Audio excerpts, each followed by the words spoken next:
Once upon a time, in a small village nestled between rolling hills, lived a young boy named Dip. Dip was known for his bright smile and kind heart, but he was often overlooked because of his shyness. One day, a great storm hit their village, causing a bridge to break. The villagers were separated, and the only way to reunite them was to fix the bridge.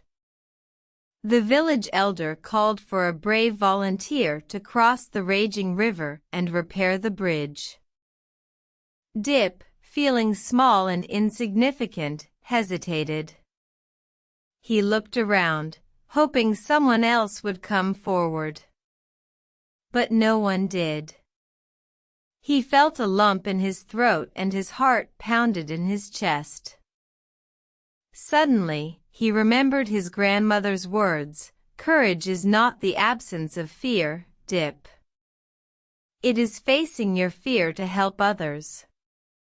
With newfound determination, Dip stepped forward. He took a deep breath, closed his eyes, and crossed the river. The journey was not easy. The water was cold, and the current was strong.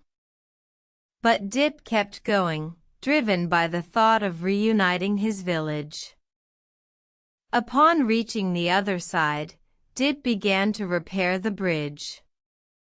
His hands were trembling, but he focused on each step, determined to complete the task.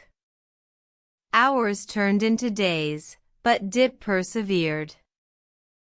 When the bridge was finally repaired, the villagers cheered in delight.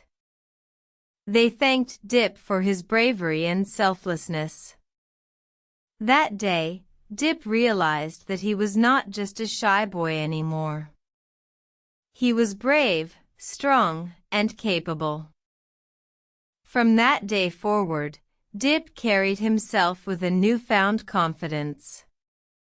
He learned that bravery was not about being fearless, but about facing your fears to help others.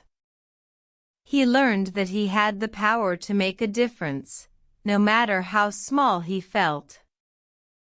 And so, Dip grew into a brave young man, always ready to lend a helping hand. He became an inspiration to his village, teaching everyone that courage is not a gift bestowed upon a few, but a choice open to all.